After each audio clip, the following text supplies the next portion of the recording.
Hi, everyone. My name is Wa. And I'm Chris, and welcome to Docu Sweeties. We're two longtime friends who discuss the riveting and sometimes trashy world of reality TV and docuseries. Yeah, sure, but through our own lens, which could be bitter, maybe a little salty, maybe a little peppery, a little spicy, but at the end of the day, hopefully mildly sweet. Hello! We're so excited to bring you this, honey, episode of Love After Lockup. Whatever, life after lockup, honey. It's like season 4, episode 15, and it's called The Rebound and the Monster. I don't know, it's the dog. Yes. So we've got a couple of people we didn't have. Who was a couple we were missing this week? Let me look. I don't know who we're missing, but we're definitely missing one couple this week. So Chance and Taylor is who we're missing this week. Oh, So yeah. we're not going to talk about them. And they added in Brittany and Ray. So we get to see their boring little segment. And I don't have a picture of them. So let's just start. Oh, I do. Let's just start off with Brittany and Ray because, like, really, Chris, what happened? Okay, let's talk about it. So the first thing I saw was her meeting with her grandmother. But okay. And I liked this scene with her grandma. Her grandma seems to be really wise. She kind of like starts to say some like math wisdom to Brittany. And the crux of it is like basically like you're so negative, Brittany, that like every time you feel some way you have to like subtract all the negativity out, and basically what's left is the reality and the positivity, because you're super insecure just like everyone in your generation, and like you don't know how to be in relationships. And I mean, this woman telling Brittany that, and by this woman I mean her grandmother telling her that, could be all of our grandmothers telling all of us that. Baby booze. I mean, can I imagine like the relationships and the years that this woman has seen, honey, to see her beautiful granddaughter just like going through it. I mean, I like this scene a lot because also Brittany has like two parents who are like, feeling a certain way about Ray, and it was nice to see Brittany's grandma give like an alternative opinion. Why? You know what? Let me make a slight little correction for you. That's not Brittany's grandmother. That is Ray's grandmother. My And bad. let me back up just a little bit. And the first segment that we see, or the first little scene we see, is her driving in the car. And remember, she already knows that he was being weird the day or morning before about going to see her parents, but she doesn't know that, right? So she's in the car and she calls him and she's like, "Where are you?"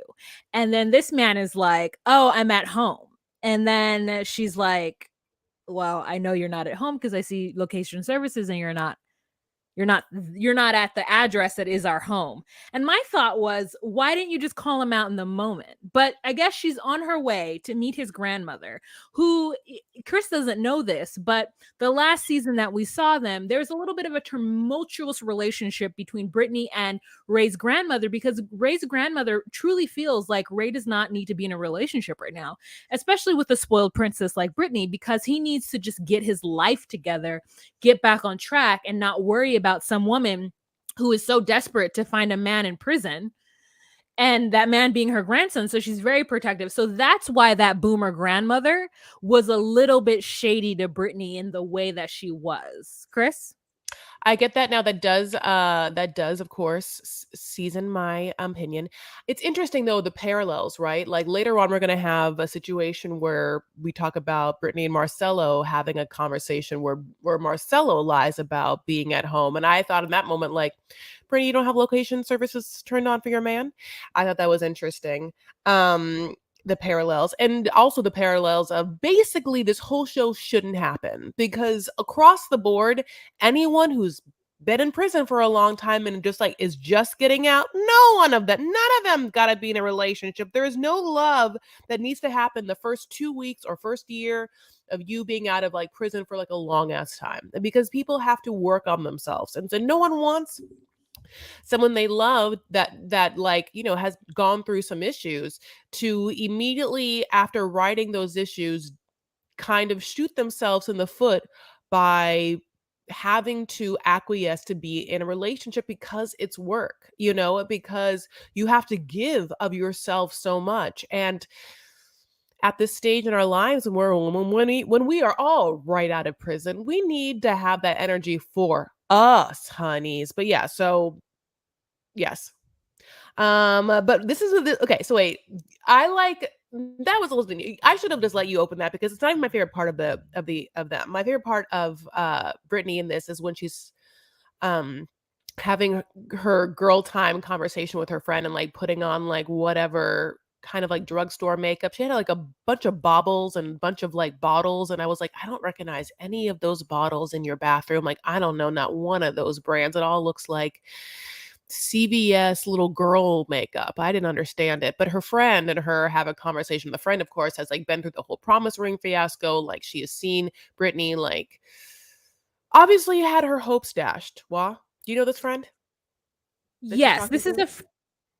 yes, this is a friend who went to Miami with her. Now, which friend it is, I don't know, because several friends went to Miami for what Brittany thought was going to be a proposal between her and Ray, and it ended up being a promise ring, and she was super embarrassed. So I want to say I didn't pay attention to the makeup, and I knew I should have. Now thinking that like obviously who my co-host is that I should have paid attention to the makeup. But I want to say that Brittany is my skin tone, maybe a slightly bit darker. So I'm gonna go out on the ledge and say that it isn't drugstore. It just may be something that you're not necessarily readily identifying because I can't go to the drugstore and actually find my shade. And from what I see from Brittany, her shade is pretty matched. Like it's not a Maybelline 2 red, which is what I would look like if I had gone. But you could be right because she is in the South. She is in Atlanta or Houston or somewhere where there's a high velocity of Black folks. And so there might be the color in the drugstore. So, you know, Brittany, you don't know this, but Brittany and her mother have notoriously had bad wigs in the past. Wigs is what I said. Wigs. Notoriously notoriously have bad wigs in the past. And so she's actually looking pretty good. So while I understand the read, if you had seen her prior to, you would have less of a read for her at this moment. So she is not getting her hopes up because she's like, I don't know what Ray's plan because Ray calls her and is like, hey, babe, maybe we should go to the waterfront. And I thought to myself, what a small town to where he could just name a place that they've probably been a billion times and it's just like the one romantic spot in the land. And that's exactly where they're going. So she gets on the phone and calls her friend and tells the friend that she's not going to dress up because she doesn't want to get too dressed up to have it not actually be a proposal. So she goes on to this date with some walking boots on. And like, I mean, Okay. No, Chris, I Chris, I can't. need you to take over. Okay, yeah, she's like, I'm not gonna wear a dress. I'm gonna wear like a sensible pant and shirt. And she like comes up with this beautiful pink shirt, honey, and this like really gorgeous, like jewel tone pink. I love it. And like, I mean, hot ass, black ass tight pants. Okay, she looks hot. And then we get to those boots, honey, and they are Robin Hood men in tights, Peter Pan flat moccasin style boots. They are insane looking. I mean, like she really like knew she was going to go on a walk. I mean, and she really like dressed those toesies woesies down. She's like, I'm not going to get a ring, honey, and he's not going to get nothing from these toes, honey. I mean, I'm going to be comfortable. She also, I think was a little low key upset that it was a river walk, she was kind of like she started being like, okay, yeah, well, I brought these shoes and we all know what that means. And the minute the walk starts happening, she's like, you know what, I am hungry. And when she said that, I was like, yeah, it's because she wants to be at a restaurant right now. Like she would have liked you to been like, let's meet at this restaurant, but your ass was like, let's go on a walk. And she showed up, honey, with fake eyelashes and jewel tone silk blouses and moccasin Peter Pan shoes. And like listen, I will say this for her. She is, I mean, a woman that is letting her man lead. Right? I mean, you know, she's not yelling at him about this. She's just kind of like lifting the hints. Like, also would love to eat. Would love to eat anytime. Is eating part of this date? Eating should be part of this date. I mean, we should have been eating before this walk. Okay, you should have put something in my mouth first, and then we go on a little walk to like digest. Right, Wah? You love of eating. Yeah, I know. Yeah, so what it is that Brittany is a bougie Black girl. Mm. And what we saw in last season with them is that her and her family believe her to be of a status where she deserves a man who does not require her to work. Mhm. However, Brittany chose to go with a prison man, and that was the choice that she made, because like Ray didn't reach out to her, she reached out to Ray. And so what the problem is that her family thinks that she deserves better, but Brittany herself just wanted a man who was stayed put.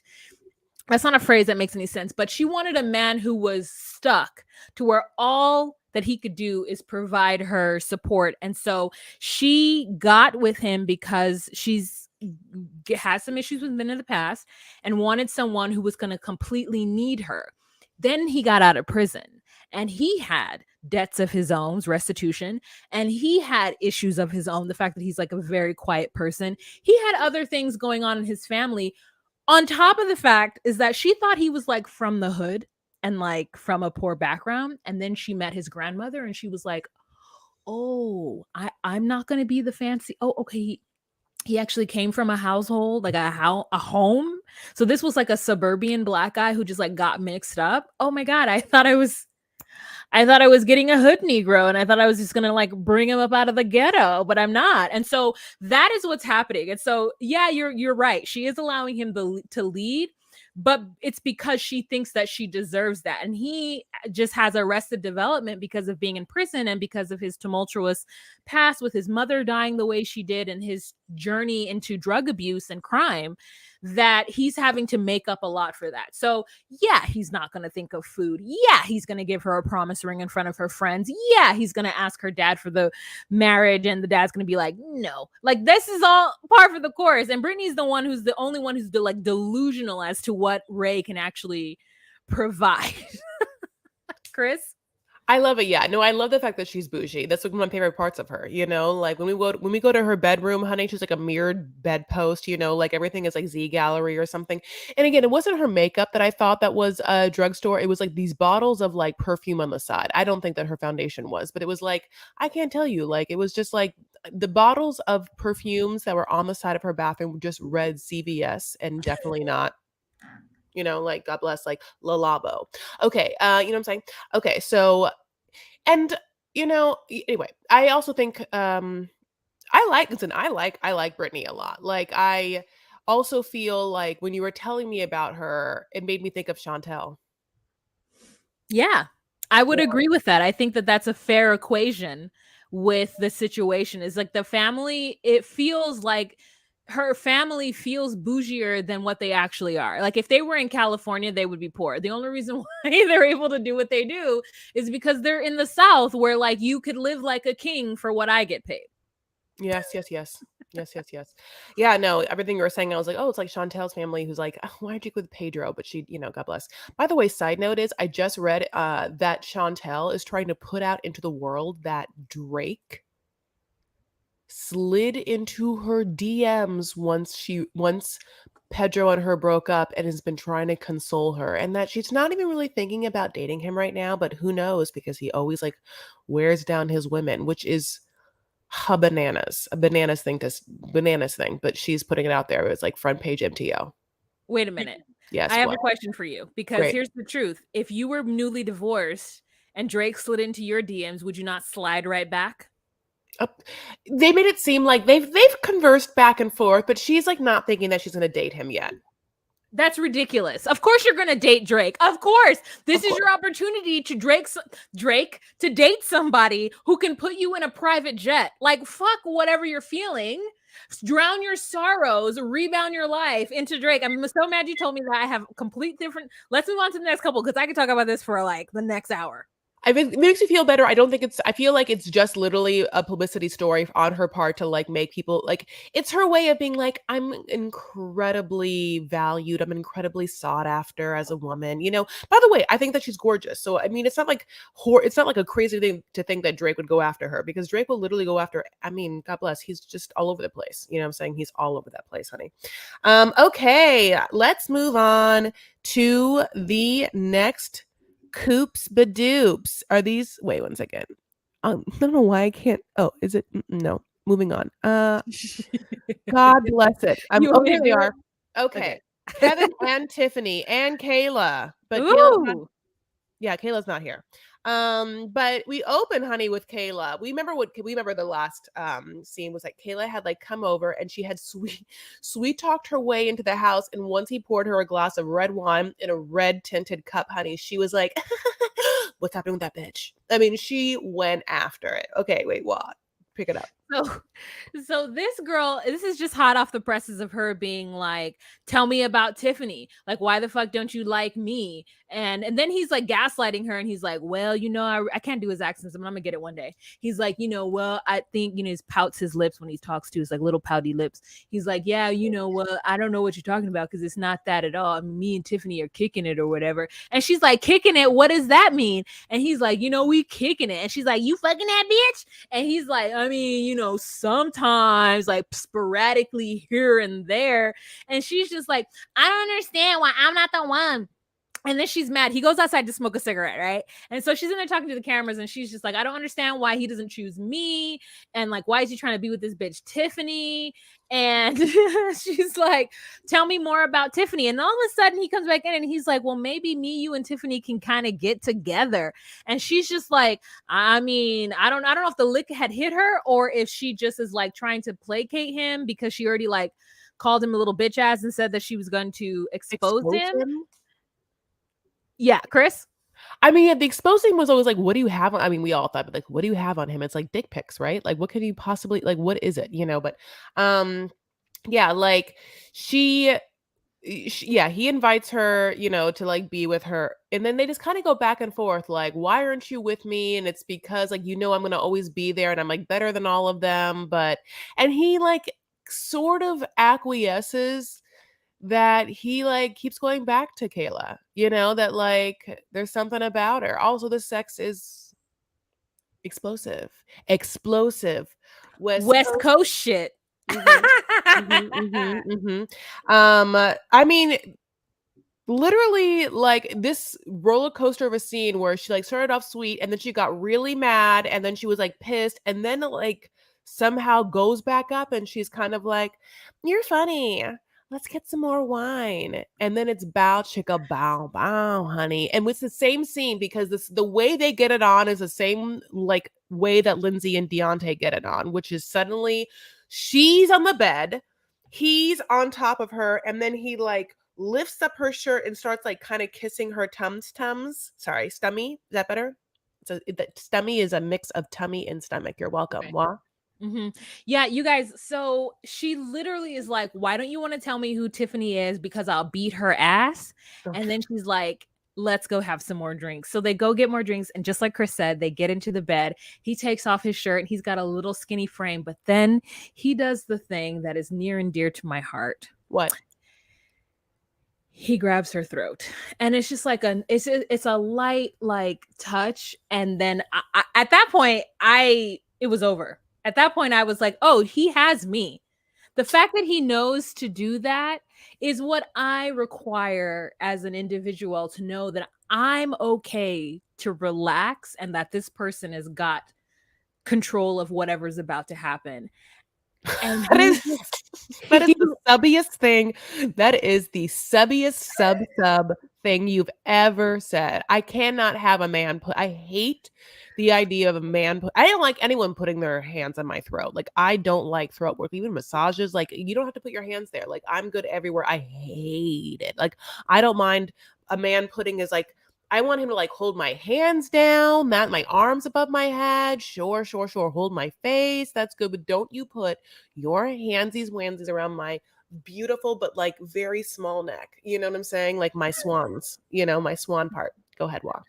I mean, yeah, you and I are gonna like beg to differ, beggar on the streets, alms for the poor to differ, because I love it. It like Ugh. at that point when it happens, I'm like, whoo, I'm letting go. Thank you so I literally say thank you after it happens. Like I'm like, thank you. How Like do you it say your is no? It's like this. You're just no, like it's not an actual choke. It's just a like hand on the throat. And then if I require an actual like whatever, then for those of you who are watching on Patreon, you're gonna see where I'm putting it. It doesn't even need to be a full-handed like it could just be like a this on the like trachea, and I'm like, from me, you'll get a knee deep in your groin, honey. Do not put your hand on my neck. You can grab my hair. You can pull. I mean, really, you really. Here's the honest. The only correct answer for me is holding and pinning my like hands above my head. It's the only correct answer. I don't know that I like that. I've not had it happen. My initial reaction is no, don't hold my hand. Also, my initial reaction is no, don't touch my head.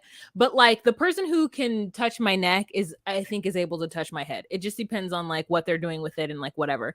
But anyway, so Kevin does that. I'm immediately into it, and Kayla's immediately into it, and they Mhm. must have some kind of explosive sex, or they pretend to do so, because then the next scene, I mean, we got a lot of butt grabbing, and then the next scene is her full face. I mean, I don't know how you have intercourse that is supposedly explosive, and then the camera cuts back to you afterwards, and your makeup is still intact. Like, do you have Ooh. waterproof makeup on? Like, what's going on? Like, are there no like, is there just like nothing happening on your face? Okay, and then I mean, he does my worst nightmare, which has happened to me more times than I care to admit, in a time in my life when I didn't have like any faith in myself, and when men were just treating me terribly.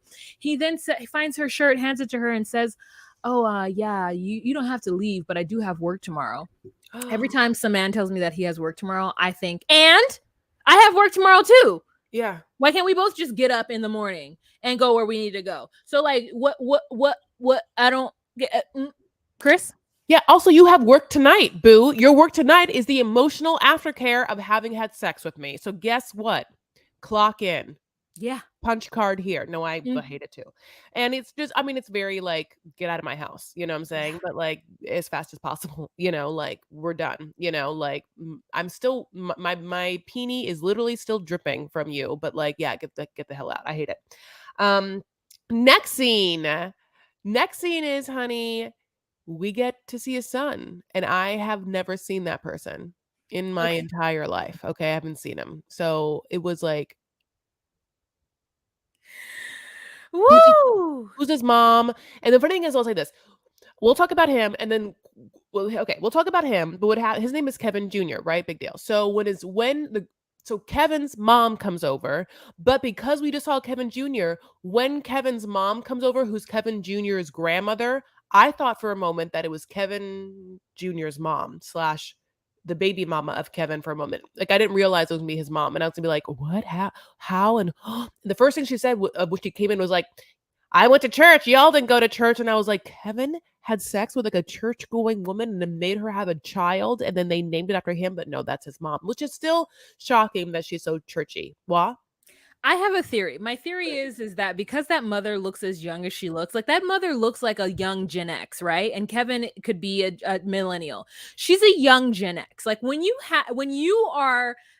child is the next generation after you, then like there's a certain closeness that I think that happens. That mom looked young. That mom maybe was 50, like 53. So she was a teen mom. I'm going to head and call it. She's a teen mom. Kevin was a teen dad, which is why he has that grown ass son who is with the struggle beard. But mom is like a born again Christian. And she's like, you should have been at church. And he's like, I know, mom. And it's like, girl, you know, Kevin ain't spend no time in church with you. He out running the streets, got two different women. And what's crazy is that the mom likes Kayla and doesn't like Tiffany because she's seen last season and she knows what Tiffany did to her son. And all of her commentary, including the homophobic statements that she made, were so overwhelming to me, especially when that son had nail polish on. Chris? No, honey. I mean, that son painted them nails black. Now, here's the thing. That's not doesn't necessarily mean anything, because it's like a generation of two below us is just, like just one big, you know, non-binary spectrum. Who knows? So we don't know anything about whatever, but it is telling that this grandma takes 2 seconds to be like, when when God created Adam and Eve, it wasn't Adam and Steve. Like it was a complete that kind of situation, which was confusing to me because Kevin's not gay, like, at all. Like, Kevin very much, like, obviously is, like, with all these women. Like, yes, Kevin, like, likes a threesome, honey, but, like, I didn't quite understand why she was like saying this like homophobia thing, unless it was literally saying it to her son for her grandson to hear with the black nail polish, and for her, like for her to make her, I mean, horrible assertions of maybe what? Because I was confusing. It's like Kevin Kevin Senior isn't giving gay vibes to you in any sort of way. All he's doing is literally putting his peenie in any punani he possibly can, and two at a time if possible. A lot Well, of the peas in reason that one. well, the reason why is because she is kind of Kevin tells his mother that Tiffany wanted to bring another girl and that Kayla saw their Twitter account. Twitter? No, Tinder account, and that is what sparked the, well, I don't want you in any kind of homosexual activities, because it wasn't even Eve or Steve. It was it's supposed to be that. So that's where that came from. Got it. And Yeah. it was still just quite disgusting, and like, girl, really, right now on national TV, do you not hear yourself? Do you not understand what you're saying? And if you do, then like, wow, whatever part of Texas, like, you are from the country of Texas.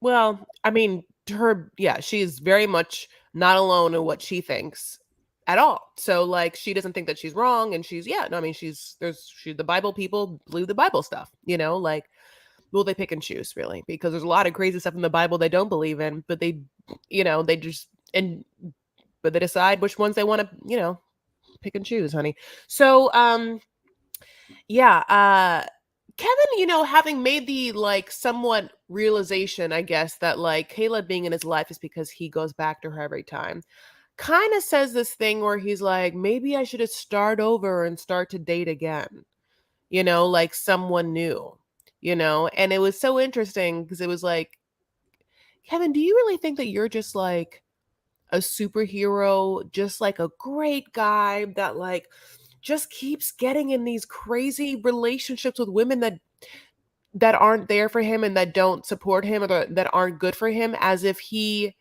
is perfect? Like, it's such a he's a nightmare. I mean, I officially like this person is a horrible nightmare. He's a horrible nightmare that I understand and know and have grown up with and understand that type of male. So I do understand like his thought pattern. And yeah, you're right. He's horrible and we all deserve better. But at the same time, like, can I just have that little man in between my legs? Oh, can you just listen to what this person just said? Can I have that little man between my legs? Juan wants that tiny, tiny man to like, I'm gonna punch your pussy boo boo boo out, and then a hand around her neck. Yeah, no, I mean, you said this, Wah, and it's no well to say. It was like, which I thought was smart. He wants to start over, but he is in fact the problem. Mm-hmm. He knows it sometimes too, I think, but it like dawns on him, and then he like will, I guess, like, obviously whatever he will say it's true, and then he will just forget about it and just be like, just kidding, it's not my fault, just kidding. It's interesting. Anyone else Yeah. about yeah anything else It, about them? No, but I think when I think of Kevin, I also think of the next person that I want to talk about with it, which is Sean and Sarah. And the reason why I want to jump to them, because I want to make the parallel between Sean and Kevin. These Hmm. are two men who intrinsically do not understand the cause and effect. If you guys are not watching this live, Chris has just put up a picture of Beavis and Butthead or whatever. Which one is this? This is Butthead, and I mean, I'll just never get over that. I'll just never get over how much he looks like him. It's hilarious to me. Yeah, it's just this idea that like there are people, and men and women, but on this show mainly men, who just bumble through life truly not understanding how their actions affect those around them, specifically and especially people they're in relationship with and or people that they have created and brought to this earth. And so let's just jump to them and start off with them. So we've got Kelly, Destiny, Sarah, and Sean is what I titled this segment. So we've got the fake out, because we think this entire time from last episode that Destiny is knocking on the door of Sean, trying to like get into his Ohio hotel room. But it turns out that it's not Sean's door. It's her mom's door. And as we remember from their first season, I mean, I thought Destiny's mom was in a good place. I mean, we know she had her issues too because of the past that she allowed to happen to Destiny, which is part of the reason why Destiny's on the course that she's on. But I didn't know that she was like kind of homeless to a certain extent, because the hotel room that she's in is a space that she's in temporarily until she can find some housing. So Destiny walks into her mom, and I think I think let's start with this, because I think this is the most interesting part. This is the part that I noted specifically for Chris, because I knew she would notice this. So Destiny is a full-time pregnant woman and part-time makeup store clerk, and I want every single detail about the makeup store that she supposedly works in. Is it CVS? Maybe, because this woman is a freelance makeup artist all of a sudden. And she gets to her mother's house because she has put her mother up for a blind date and she wants to do her mother's makeup. And she, in the most passive aggressive, this might be a Freudian situation for all the shit that her mother put her through as a child. I mean, she pounds on that woman's face like, Chris. No, I mean, she's like laying cement on her mother. I mean, it's like, I mean, yeah, no, like she's gonna take her mother's out. Like, I'm surprised the woman's not bruised afterwards. She whites at the woman's face. And then all we see after that is Destiny spending what feels like 70 minutes putting her mom's eyebrows on, which is just an eyebrow pencil, just back and forth, just back and forth. The back, this one, back, this one, that one, back and back, and just. I mean, it's like it's otherworldly, like eyebrow over everything. The woman, there's not a drop of blush, and there's no contour on this woman's face. I didn't even know she'd like powdered it down, honey. It was foundation and a gray eyebrow pencil. I mean, like she was writing the Declaration of Independence, just like I couldn't. It's definitely where she's working. It's definitely not Ulta. It's not Sephora. It's definitely not Cost Bar, honey. I don't know. I don't mean. It hurts. It hurts me. It hurts her mom. And the mom, she says, to pick out your outfit because I want to match your makeup to the outfit. And I said, no.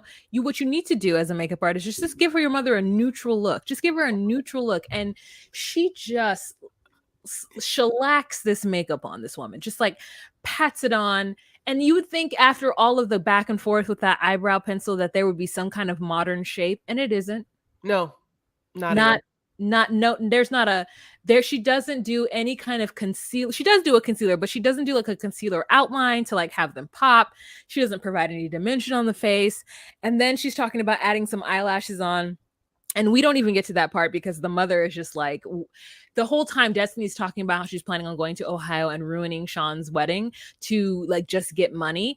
And the mother's like, I don't think you should do that. It's not a good idea. And she's like, no, I'm going to do it because he owes me money. And the mother's like, well, no, you need to move on to be a healthy person. And, then we have a confessional where Destiny says that, I don't know what I'm going to do. I'm just going to like continue working my job and like maybe go back to school. Whenever someone says maybe go back to school, I'm like, you're not going back to school. That ship has effing sailed. So maybe go back to school and be the best mom I can be. And when she said be the best mom I can be, as opposed to just be a good mom, I said, oh, this person is leaving room for shenanigans. She's leaving room for her to not be a good mother and or be the best mom that she is capable of being. And as we know, she's not even capable of being a good person. So how is she going to be a good mom, Chris? I mean, no, I can't. Yeah. So basically, yeah, her mom gives her the best advice ever, which is just like the best revenge is to like live your life happily. And she's like, well, I'll be happy when I get that money. I also hated the fact the producers did this thing where they made us think that when Destiny was going to her mom's door, it was actually Deshawn. Like we thought that Destiny was going to knock, knock, knock and it was going to be Sean. But of course she knock, knock, knock. It's her mom. And we get to Sean. It's a knock, knock, knock. And it's Kelly. And Kelly's at Sean's door. Sean has to like go put on pants. Kelly's not a drop of makeup, honey, but the freshest purple hair you've ever did see. I mean, she made one choice, which was, I'm going to have fresh purple hair. Nothing else.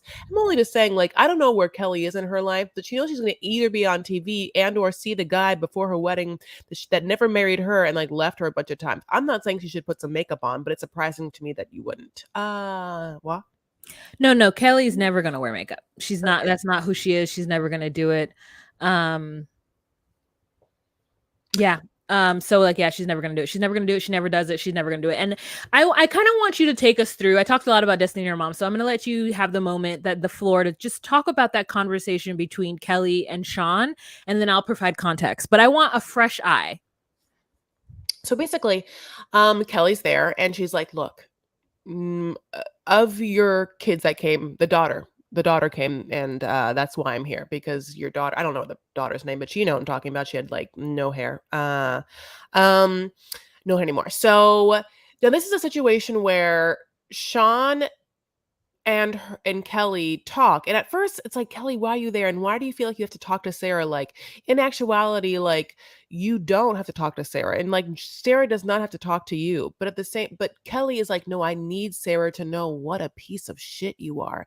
And also, you're a piece of shit. You have been horrible to your kids. You literally just like left them in the dirt to like get married again and just like have a baby. They all hate you.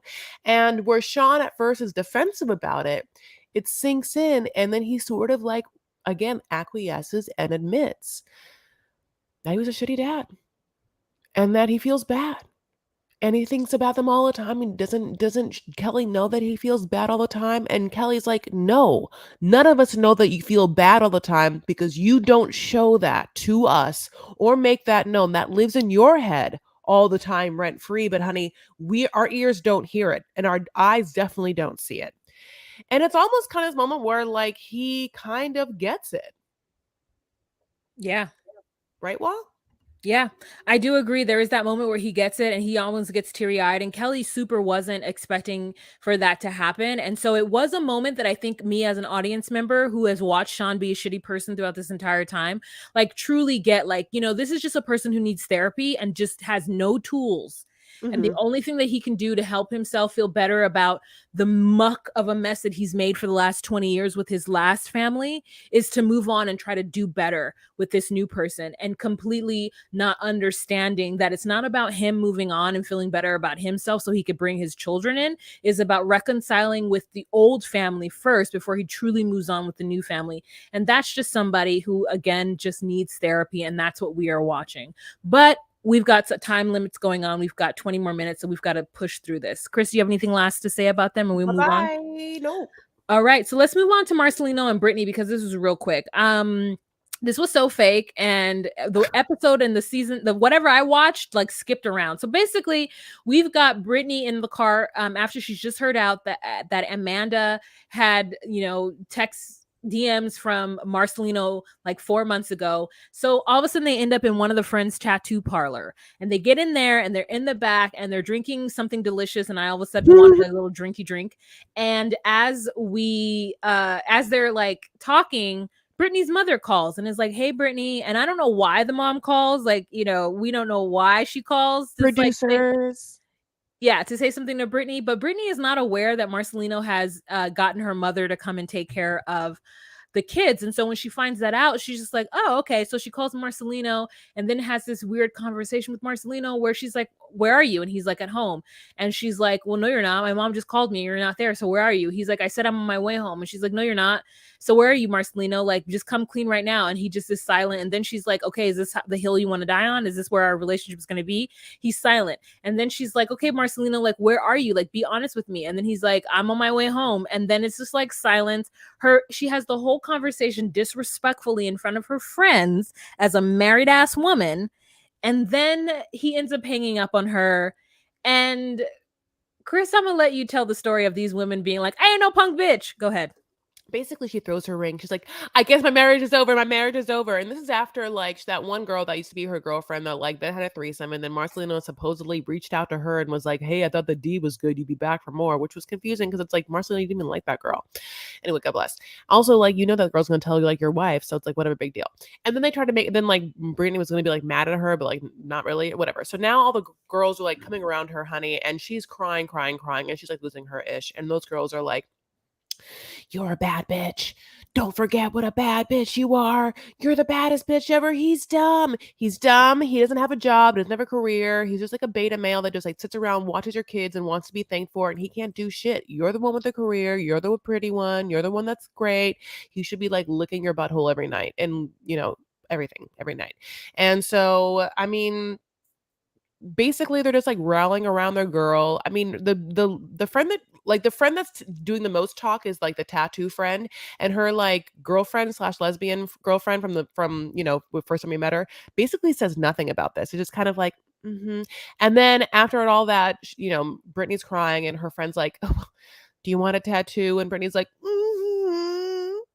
and so, I mean, like mother's milk, honey. Some people get comforted by different things. I was like, is this a thing where she wants to feel a little bit of pain, or it's just like a thing that's gonna make her feel better? Like, I wonder why I'm getting a tattoo would make you feel better, unless you're just like, fuck Marcelo. Like, you're just like across your arm. But she doesn't. She just like gets, I forget. It's like, I forgot what she said she was gonna get. Something small, something dumb. Well, First of all, it's a tattoo of a butterfly mhm. morphosis, and second of all, the man's name is Marcelino. So I just need you to get 3 times in a row because you've called that man Marcelo every single time. Marcelo, she keeps saying, but it's okay. You're gonna say Marcelino, Marcelino, and if you get confused and you think you want to say Marcelo, think of Marcelo plus Wahima's last name, which is Lino. So say Marcelino. That Marcelino, two. Marcelino, Marcelina. There's a situation where she's like, I ain't no bitch, I ain't no punk bitch, and you're beautiful. This is not the Britney I know. She's like, I don't feel comfortable and sexy. I'm like, yeah, bitch, because you had 2 kids in a row. Like, of course you don't feel comfortable in your body right now. Like, you are the biggest you've ever been in your life. Like, we get that, but you're still hot and your hair is still great. Like, so whatever. And then the friend is like, this is not the girl I know. And I'm like, friend, what girl do you know? The last girl that we know of Britney on the outside world was on meth. So are you talking about that you've been in prison with her and that's the girl you know? Because I don't know what girl you're talking about that you know. And also, Marcelino helped her get to where she is not right now. Now, I'm not saying that Marcelino's actions are correct. I'm just saying that this whole like pump up your girl nonsense, it was ridiculous. And then it feels like they were in the tattoo parlor and then all of a sudden they were outside by the dumpster. Don't know how that happened. And then they went back inside and she was getting a tattoo. So friends are forever and so are tattoos is the end of their segment.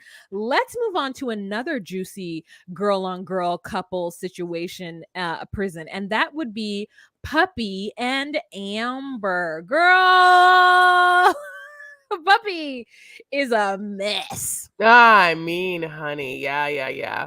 We start in the car, honey, and it's her and Eric. And Eric's like, "You got some money?" And she's like, "Not enough." And like which I was like, "Oh my god, I'm so excited!" And then he gives her money. He gives her like a couple of hundos. And then he drops her off to go shopping with Puppy, and she has this thing where she's like, "I know Eric's like what?" Like this is her confessional. Like, "I know Eric's whatever, but he really does take care of me." And then he drops her off to like shop with Puppy at like some like supreme looking kind of like hipster esque, like shop where they like have clothes and they ruin them and they want to sell them for even higher prices, like that kind of thing. You know what I'm saying? And she complains to Amber that like Eric didn't give her enough money. And I was like, "Oh, how much money do you think that he was going to give you? Just gave you a couple of hundos. Like, why isn't that enough? Like, how much damage are you going to do in this shop, this ugly ass shop?" But anyway, she like brings Amber like some jeans. She's like, "They'll fit you." Amber's like, "Thanks, these are ugly." Well. Yeah, so she says that she's really grateful for the fact that Eric takes care of her. And when she's like annoyed that he didn't give her more money, I am listen, I don't know what it's like to not Mhm, have to sing for my supper. mhm, I don't know what it's like to depend on someone else to pay for my things. So when anybody whose whole life and whole existence is just like being floated on the dime of someone else mhm, complains about not having enough money, mhm, I it kind of enrages me. Now I understand why Puppy might feel that way because, she's a damsel. She's been a damsel in distress, I think, from the very beginning. And so having people take care of her, be that her family, her mother, Amber, or a lover, are just like par for the course and paramount for her. And so yeah, he gives her a couple of $100 and she goes in there and she kind of complains about the fact that he didn't give her enough, but that she is going to buy him something. And it is like a Von Dutch-esque like situation. And then she tells Amber that she is late. And I'm thinking this bitch is about to say 2-3 days late. No, this bitch is a full 3 weeks. So we all know that she's absolutely pregnant. And so then Amber is like, bitch, we need to go get you a test. And she's like, oh, Amber's not the good right time. She's like, bitch, it doesn't matter if it's the right time or not. It doesn't matter. We need to get you a test. Like, who cares? It's either here, neither here nor there. So they find a gas station, find the very last test, and then they go into a public gas station with which all I, in my African American brain, can hope is that that bathroom had seat covers, because bare-assed, not a squat to be had, is this woman in a gas station peeing on a stick to find out if she's pregnant. Her, Amber, and a whole cameraman. Chris? This is a weird scene for a lot of things, okay? One weird thing is that she pees on the stick and the stick goes on the side, and then Puppy will remain sitting on that toilet for the rest of the scene, pants down. It's like she's too paralyzed to move, or she has to like do a lot more stuff there, or she's just tired. I cannot tell you the answer, but like it isn't like she like quickly does it and like puts her pants on like they think about it. She starts to, she gets her mail forwarded there, honey. She sits on that toilet for like days. So anyway, guess what? The pregnancy test is positive. No, what? There's a positive plus sign, honey. It's not a subtraction, it's addition. You are adding to the fam. And yeah, like first of all, it's interesting because Amber's like, well, I guess you're gonna first thing to do is like tell Eric. She's like, that's not the first thing I have to do. And I'm like, and Amber's like, no, that's absolutely the first thing you have to do. And in my mind, I was like, oh, because Puppy thinks the first thing she has to do is decide whether she wants to keep it. That's actually the first thing Puppy wants to do. But actually, the first thing Puppy doesn't want to do is wipe her own butt, because that's also what happens. She's like, oh, Amber, also, will you wipe my butt? Now, I'm going to tell you this right now. At this point, it was the morning when I was watching it. My dad just woke up, and I staying with my dad right now. And so my dad walked in and saw that part and then just walked out of the room. Listen, I understand Puppy not wanting to tell Eric, because my first reaction, unless I am married, my first reaction wouldn't be to tell the person that I have had a kid with that I'm pregnant. It would be to decide whether or not I wanted to keep it, to decide what my course of action would be, regardless of how they felt. And she feels like he would not be happy and she doesn't want to deal with that. But here's my thought. Amber should be being like, okay, girl, go on ahead and wipe your butt and get up and let's go to the clinic. Because to me, that is the only option for someone who is an addict and insecure and not settled and doesn't have a way to make money on her own. That is the only option for Puppy, because Amber sure ain't gonna help her take care of this baby, because she's trying to figure out how to go on double dates with Puppy and Eric with her man. So, I mean, unless you have anything else to say about this, like we're going to wait to see what the decision is. Unless you have anything to say about this, let's move on to the next couple, because it's quite ridiculous. Oh yeah, I have nothing to say, but I do want to see a salsa dancing scene between the four. Okay, who's next on the agenda, boo? Wow. Yeah. So let's talk about Bronwyn and Chaz. I mean, we start this off where at this point I'm sick of Chaz's voice. I hate him because like he says that he has cabin fever and the only cure is his wife, and that his inner Chad has awoken. I mean, his little peen has awakened. And so he's done a certain amount of things, like some manscaping and whatnot, including shaving his ass, which is like, girl, if you know anything about hair removal, if you're going to shave it, you might as well just wax it, because waxing lasts longer. That's just what I think. But he shaved his ass for Bronwyn so that he could be clear and shaven. And he just really isn't picking up the fact that Bronwyn does not want to be touched at this point in her life, and or maybe for the next 6 months to a year. Chris? When he told about shaving his butt, I was like, oh, because he wants to be pegged, honey. I hate that Chaz so much. I mean, not because he wants to be pegged. You can want to be pegged. That's totally fine. But I hate him. I think he's so gross and weird, and like I think that he's creepy, and he literally just married someone just to bone them, who he knows is like basically not consenting. What?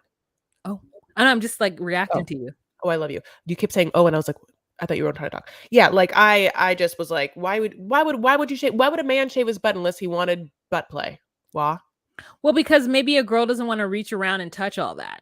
I mean, I have never reached around and touched all that personally, but I think I would. So I would be shocked if I reached around and there was like full bush.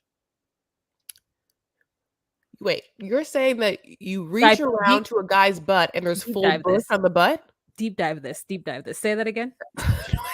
Well, I'm trying to understand what you're saying to me. You reach around him to the back of him and his butt, and you get full bush on the butt? I'm saying if I reached around to touch his buttocks to invite it to be closer to my skin than it is, I don't want to feel hair. God, we are so different, aren't we? I don't mind men and their hair. To me, men have hair. I am a female and I like choosing whether I want to have hair or not. But I prefer most of the time not to have hair just because of me. It makes me feel whatever a certain way, like a little pretty princess fruit. You know what I'm saying? We've had that discussion before. And so I conversely am attracted to like what's opposite of me, which is like manly menness. And they usually like, are slightly smelly and have hair everywhere. And I don't mind. I prefer it. So it's like, yeah, if I was with a guy who shaved his whole butt and then you're shaving it. So as you said, it's not wax. So now it's prickly, like like I would rather it be hairy. Oh, for sure, than like a prickle fest, like I don't need it something to like try and like irrigate my skin as you're like next to me. Irritate or irrigate? You mean like you would like little rivers of water? Actually both would work because it would be irritating, to have that. But irrigate, I actually meant because you know how like you irrigate something by like sticking something in the ground and letting it aerate the soil so that the water can go in the soil more. And that's how I feel about my skin. Like if you have like sharp, pointy hairs coming at my skin, it's like you're aerating or aerating my skin where I feel like you're going to like is maybe my serums would absorb faster if I'm like making out with like a prickly faced man, because it's putting little micro wounds in my skin and it's like letting, whatever deep down. I don't know, but I all I know is I don't want no shaved butt near me. But anyway, yeah, he has to go pick her up from her school. And I mean, she gets in this car, honey, like a petulant child, where he's like, "How was your day?" And she's like, and at one point, she tries to secretly vape, like in her dad's car without her dad seeing. She's like, he's like, "What are you doing?" She's like, "Vaping." can't. I can't stand. I mean, I think that she is bananas and her voice is out of control. But I mean, he's even grosser. For as crazy as she is, she's so much more high value than him. I think that he's disgusting. Why? Yeah, so he's like, maybe I should get a vape because that would make me cool too. And so then he drives them to the cabin and they get there and she is talking about how like sad she is because now all of a sudden she's being passive aggressive and she's like, well, all of my friends are really sad that I want to leave, but you're like so set on me going there and you don't budge. So like, I don't know what I'm going to do. And then she starts sucking her thumb, which is a woman after my own heart because the truth is that I sucked What? my thumb longer than I should have. But I understand the need to do so. It's to provide comfort, so I won't judge her. But the thing is, though, is like, why doesn't she just have a serious conversation with him about her choice to move and his choice to not be with her if she doesn't move, as opposed to just allowing the anxiety to build up in her, which is like, girl, you need to be in therapy so that you can learn these tools. And so then he's like, oh, I want to just rub on you and like, let's get cozy and watch movies. And then he says something and it triggers her and all of a sudden she's like, I can't switch gears that fast, and he's not even aware that she's truly upset or feeling any anxiety about having sex. So I think it's unfair. Now I could understand why you think he's gross, and I think that I would think he's gross too if I didn't know how old she was, how old he is, and how she wide-eyed walked into this situation. And the fact is that she's not being communicative as to why she needs to back out of it. And she's now blaming him because she doesn't have the tools to communicate what it is that she requires. So she freaks out, she goes outside, she calls her sponsor, and then he does a stupid thing, which is to like just put his jacket on and be like, okay, I guess we should go now. And then like, yeah, I'm just gonna break up with her and like cut my losses and keep it moving on to wife number 6. And it's just like these two people are not communicating as to what life is now like on the outside for them. And we're seeing it, and it's making him look like a creeper. And the truth is that if she knows that for her sobriety it's better to be in Kentucky than Portland, then why is she allowing her stupid friends to make her feel like her decision is slightly wrong? She should be mad at both parties, honestly. So she calls her sponsor. Her sponsor says, like, helps her back from the ledge. And then even after that, she's like cold to him, and he's like, let's go. And she's like, okay. And then they get into the car, and he wants to tell her like bye or whatever. And she's like, let's just not poke the porcupine. And I'm like, bitch, you know it's poke the bear. Get in the house. I'm over you too. I get you. You're right. And listen, at the same time, like I would listen, suck a baby bottle because it does help. And also, like, I feel bad for her because she like says that she wants to go back to prison. And I feel like a lot of people will get overwhelmed. And I think it actually will bring me to the last couple. Someone else who's feeling overwhelmed, and we get to see like how it is hard for them to come out and live in this world. And that is Lindsay and Deontay, honey. And as we start off with them driving and there's cops blazing behind, she gets freaked out. We find out the cops are just like dealing with a horrible accident up ahead. But Lindsay reveals that she often gets overwhelmed and has some sensory issues because of it, like overwhelm her phone, the sounds, or it's overwhelming to her. She doesn't like the idea or feeling of metal utensils against her teeth. She has to have plastic utensils and both these women, both obviously Bronwyn and Lindsay, have PTSD, have problems, and coming out of prison and being in the real world amplifies them in some way, which I understand. It must be very difficult. And in this situation, Lindsay also is with a guy that just like wants to bone her so bad. Why? Yeah, so Deontay kind of walks her through the whole blue light situation, and then they get to this beautiful Airbnb.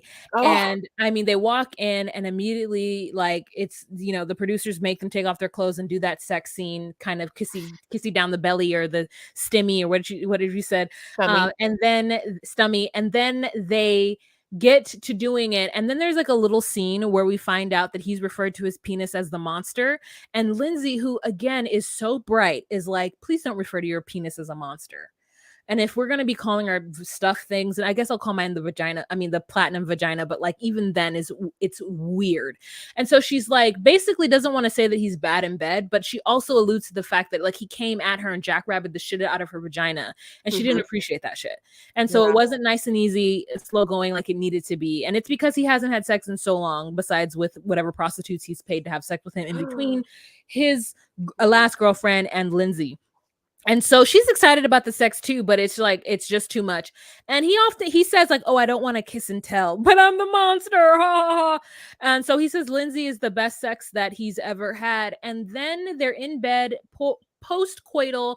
We get a scene of them coming out of the shower, and we find out something that to me as an adult is abhorrent. His credit score. This man has $15,000, not in debt, y'all, in fucking collections. That means that he is $15,000 delinquent on several things in his life, and he wants to blame Nicole. I'm like, no, you need to blame yourself. And Lindsay's like, let me see, because I'm good with money. You have 15 J's that you brought here right now, which are probably 150 each. You need to sell that shit and go on ahead and pay off your debt, Chris. Yeah, no, she's right. I mean, I love Lindsay. Lindsay might be my favorite character Oh, of the entire. Oh yeah, no, I love Lindsay. There's something about her. I just want her to like release the tension in that jaw, honey, and I don't want her to ever like take any more drugs. I want her to like, like get the sniff under control, and I want her to do well. I really do. But I don't want her to have sex with him in this moment. I want her to like take care of herself and just like know that she's going to be okay. But I know that it's hard for some women when they come out to like say no to the comfort that a relationship can provide, but then they're not really ready, I think, for all the physical stuff that happens, and it hurts my heart. yeah. But yeah, no, I will say I'll say one thing about Deontay though. His body is banging. Mhm. Deontay has a great body. Mhm. I Yep. mean, he's hot. Yeah, he really is. He's a fine specimen. Mhm. All right, you guys. So that is the end of this episode. We're gonna give you a little bit of updates about like how you can find us on all the social medias. Chris. You know what it is? It's called Docu Sweeties, honey. It's the same thing you're listening to right now on your podcasts. DocuSweeties exists on Facebook, maybe. I'm not quite sure. But definitely TikTok, especially DocuSweeties too. Instagram is where we're doing all of the hard work, honey. Instagram is where it's at. So Instagram, DocuSweeties, and Twitter, DocuSweeties. And it's very important also, if you don't mind, to go ahead and just like give us a little rating on this podcast. Give it 5 stars or 4, but probably 5. You know, you do you. Wah. What if you wanted to give us more money to see visual aspects of us and see how gorgeous we look right now in our glowing skins? Well, how would you do that? You would do that on patreon.com/DocuSweeties, where you could join for $10 a month, even though I did see something shocking, which we'll talk about. You can see us for $10 a month for our Patreon. And yeah, you get all of this immediately once we upload it or once we are done filming it. And you get to hear all about what we have to say, our kikis and our facial expressions. All of our stummies, honey. So thank you so much for listening. We're super excited to get more into this Love After Lockup season. And of course, Happily Ever After starts tomorrow. So we're pumped. We love you guys. Thank you. Bye.